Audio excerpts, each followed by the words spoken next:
Hello again, whosoever. Ha ha ha.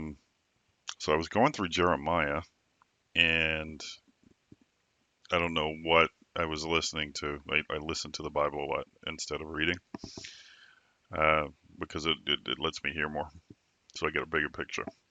But anyway, um, so I was going through Jeremiah, and I don't know why it popped up in my head about the parable of the wedding, and then I looked it up just to check on it in terms of what I was thinking about. And there's like two different variations that are a similar parable. So I actually am going to quickly read, or maybe not that quickly, but I will read the two different parables to you. I don't know how long that's going to take, probably a couple of minutes. It shouldn't be that big a deal, but you'll be able to tell just from moving the screen thing because I'm going to have the writing and then it will just say Luke or Matthew on the screen when I'm done reading the stuff. So if you don't want to read it, if you just want to read it on your own and move forward, you can go ahead and do that. Okay, so I'm gonna switch screens now to this. This should do it. Okay, but I don't see myself. So let me pause real quick and see if we can figure out what went wrong there. Hold on.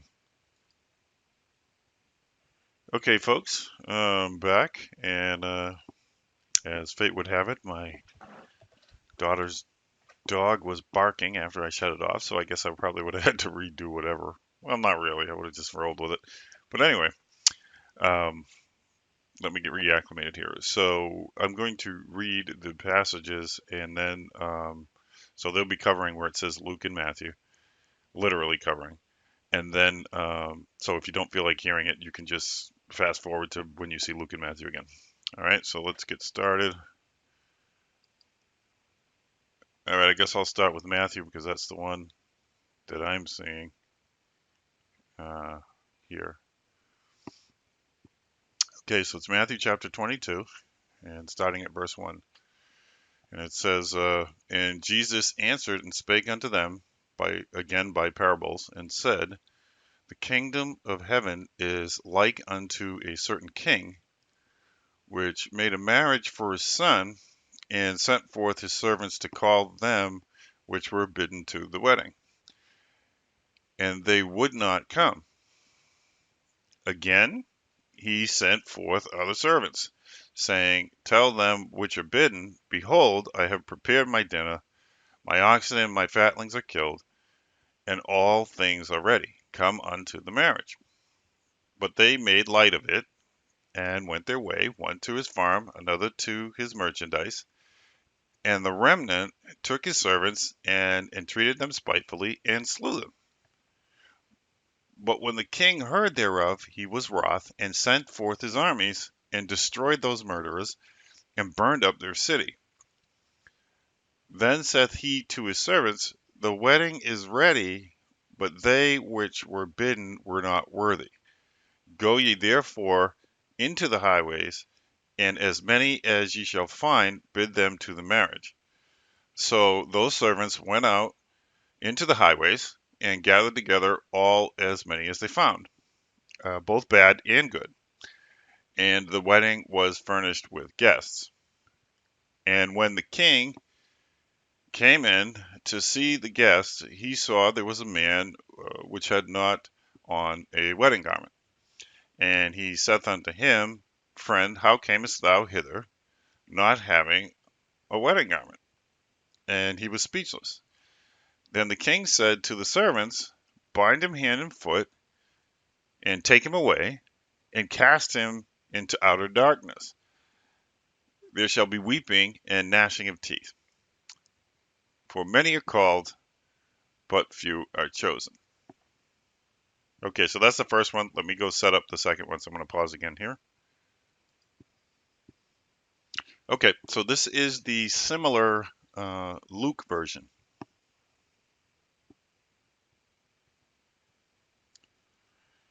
And he said unto them, starting at verse 16 here, A certain man made a great supper, and bade many, and sent his servants at supper time to say to them that were bidden, Come, for all things are now ready. And they all, with one consent, began to make excuse. First said unto him, I have bought a piece of ground, and I must needs go and see it. I pray thee have me excused. And another said, I have bought 5 yoke of oxen, and I have to go prove them. I pray thee have me excused. And another said, I have married a wife, and therefore I cannot come. So that servant came and showed his lord all these things. Then the master of the house, being angry, said to his servant, Go out quickly into the streets and the lanes of the city, and bring in hither the poor and the maimed, and the halt and the blind. And the servant said, Lord, it is done as thou hast commanded, yet there is room. And the Lord said unto his servant, Go out into the highways and the hedges, and compel them to come in, that my house may be filled. For I say unto you, none of those men which were bidden shall taste of my supper. Okay, so I forgot to take these down. Hold on. Wait a minute. That's that. Go back over here. Bring that back up. All right. So I guess here is my take, you could argue. I'm going to pull this up so I can quote some of the scriptures, and then I can put them on the screen as I post them, I suppose. So it's an interesting thing. I guess this is my take.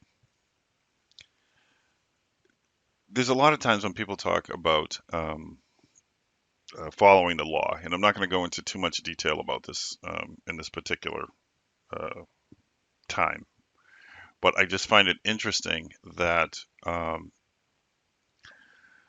problem in both of these parables was that the people who were chosen to come, those who were invited, did not come.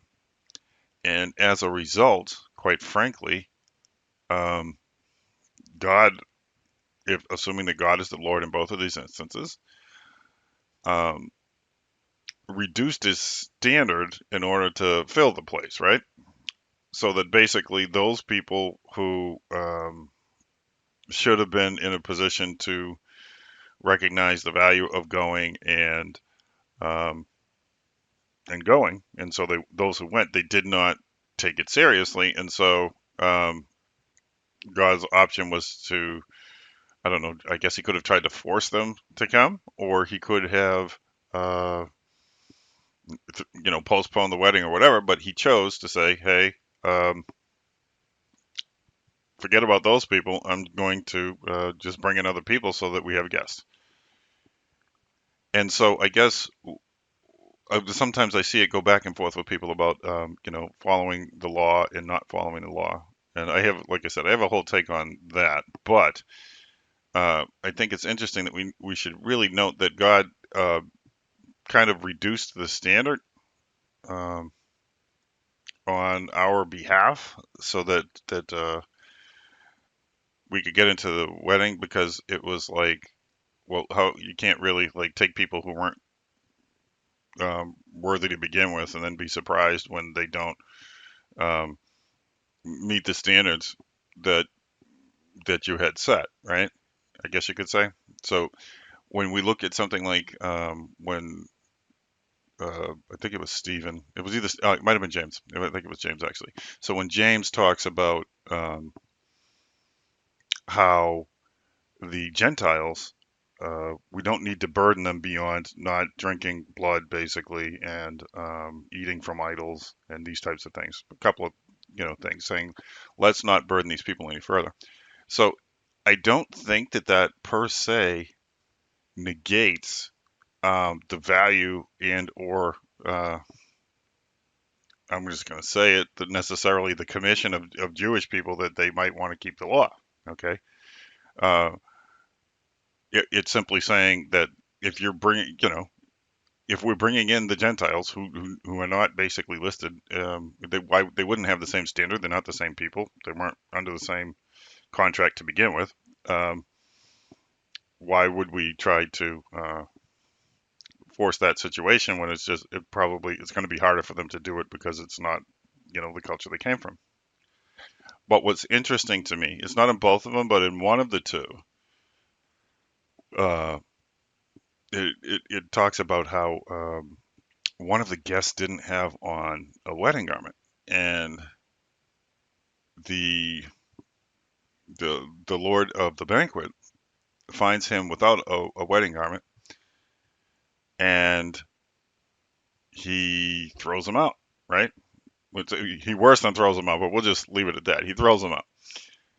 It was interesting because I was always curious about that, so I had looked that up before, and from what I could find um, on the internet, it was saying that there was some kind of provision made so that people could have robes. So the person simply um, chose not to follow the etiquette that was given to them. So if you're provided with a robe and you choose to not wear the robe, then that particular person was thrown out because it was just blatantly disrespectful, I guess you would say. So I'm not even sure why I felt like doing this. I might not even post this, to be honest with you. We'll see. But I guess what my message is in terms of what I got out of it is in the vernacular that my sister loves to say, uh, don't get it twisted, okay?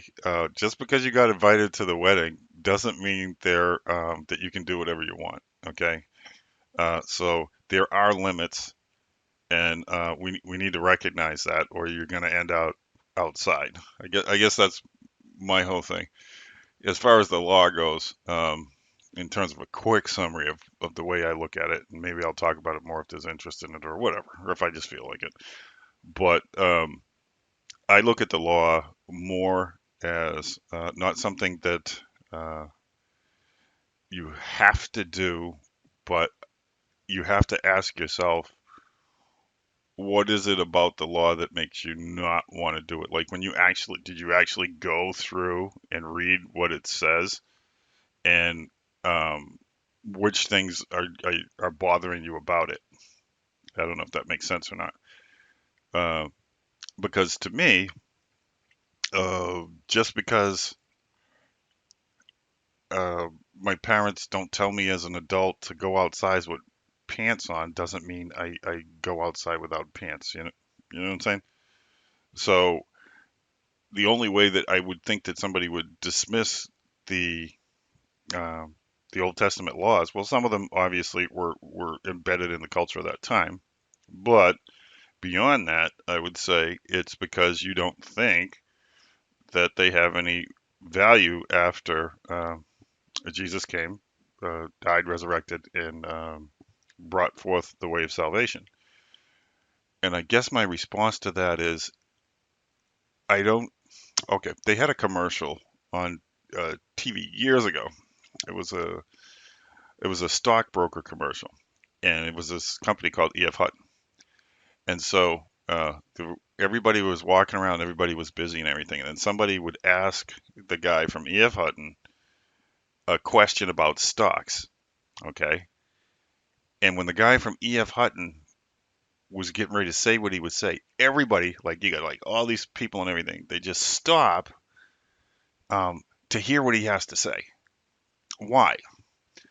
Because they value his opinion. They value what he has to say. They think what he is saying has a value to it. So, what you have to ask yourself when you look at the Old Testament, when you look at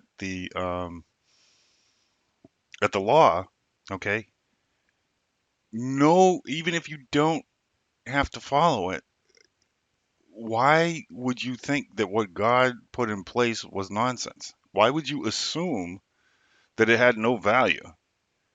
And if you're not thinking that that's what you're thinking, look at it again. If uh, if somebody from E.F. Hutton was giving out stock tips and you're like, oh, I don't need that because I have a 401k. Well, if somebody's going to get you 500% returns on your stocks, and you want to say, well, I already have a 401k, so I don't need to buy those stocks, so I don't want the extra money. Well, that's what you're saying.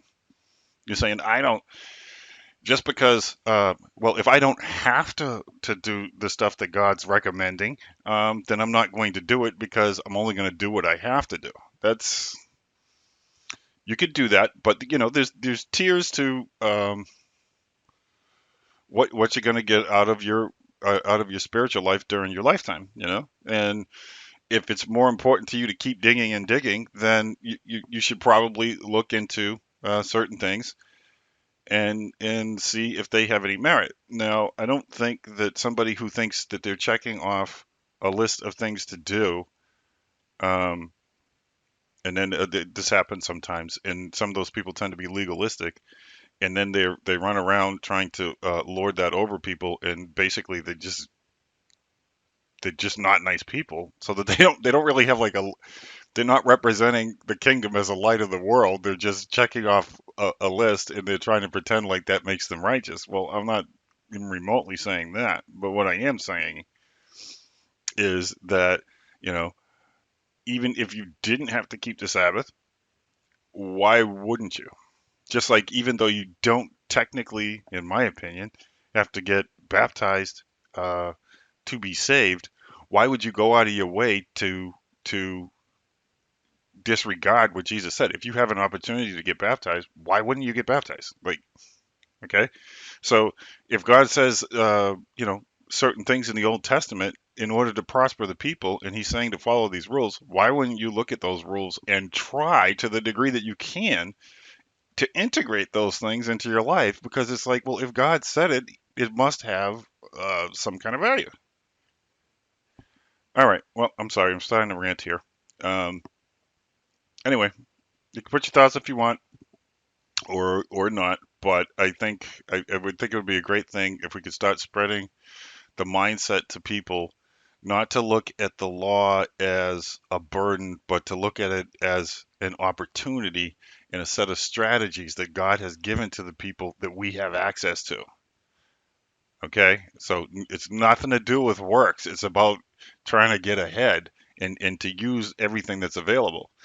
And so, I mean, if you ask me if I keep all of the Jewish holidays and all of those things, no, I'm not opposed to them. There's other things I happen to be working on, but certain things that are easy for me to do, I just do. So, like, if I can not work on a Saturday, I'm not going to work on a Saturday. If I can not eat swine, I don't eat swine. So somebody can say, well, you're binding yourself. Well, like if I went over somebody's house and they bought pepperoni pizza, and then I thought they were going to be offended if I didn't um, have some, then I might have some or whatever. So I'm not like a hostage to it, but I'm assuming that if God said that not to eat the swine, that there must be something about eating them that doesn't work out well in some way, shape, or form. And so I'm going to assume God knows what He's talking about. All right, well, that's my take on that. I have no idea if I'm going to have to try and edit this thing or something because it just went on a complete rant. Didn't think it was going there to begin with, but oh well. Maybe I'll just leave it as it is. All right, folks, until next time.